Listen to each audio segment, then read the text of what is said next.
आम्ही पोलिसांना कळकळीची 16 तारखेपासून आम्ही सर्व कुटुंबीय पोलिसांच्या ताब्यात आहोत, तरी सुद्धा आम्ही त्यांना कळकळीने विनंती केलेली आहे की तिच्या कुटुंबियांना याबद्दल पूर्ण वेळोवेळी त्यांना आम्ही जाणीव करून दिलेली होती की तिच्या मोबाईलमध्ये आम्हाला आक्षेपार्ह गोष्टी सापडत आहेत, त्याच्यामुळेच तिच्या आणि आमच्यामध्ये वाद होत होते।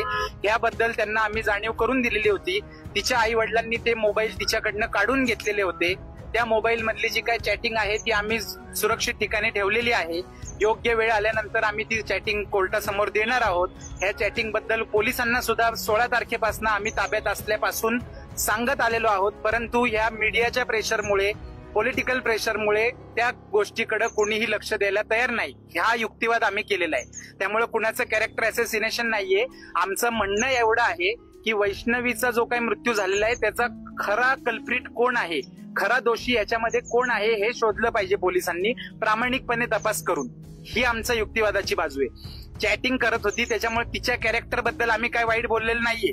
त्या व्यक्ती ज्याच्या बरोबर ती काय चॅटिंग करत होती त्या चॅटिंग मधनं काही वाद निर्माण झाला का, त्या वादातनं तात्कालिक कारण निर्माण झालं का आणि तिने हा आत्महत्येचं पाऊल उचललं का हे शोधणं गरजेचं आहे, असा युक्तिवाद आहे। वैष्णवी वारल्याचं जेवढं दुःख तिच्या कुटुंबियांना झाले त्याच्या तेवढंच दुःख आगवणे कुटुंबियांना पण झालेलं आहे। ही आज इन्स्ट्रक्शन आपण जर कोर्टामध्ये आपण उपस्थित होता, कोर्टाची प्रोसिडिंग चालू होण्याच्या अगोदर कोर्टाची परमिशन घेऊन त्या लोकांच्या इन्स्ट्रक्शन्स आम्ही घेतल्या, त्यांच्या परमिशनने आम्ही त्यांच्याशी बोललो। ते बोलल्यानंतर 5ही आरोपी आगवणे दोन्ही पिता पुत्र आई आणि बहीण तिघांचं 5ही लोकांनी आम्हाला एक वाक्याने हे सांगितलेलं आहे की याच्यामध्ये खरा तपास होणं गरजेचं आहे। आम्ही अडकलोय म्हणून आम्ही असं बोलत नाहीये।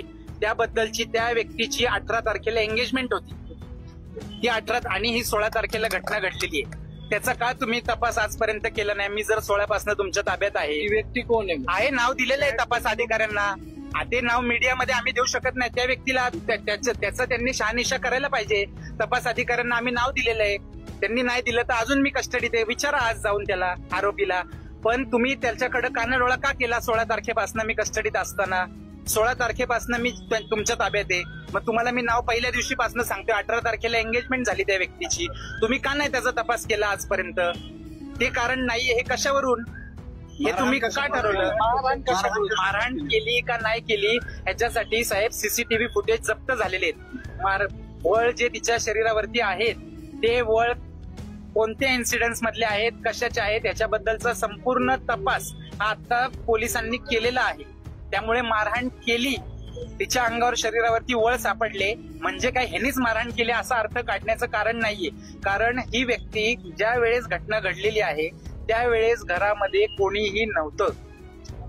5ही आरोपींपैकी एकही व्यक्ती घरी नव्हता आणि ती एकटी असल्यामुळे तिने तो आतून ह्याने दार तोडून तिची सुटका केलेली आहे।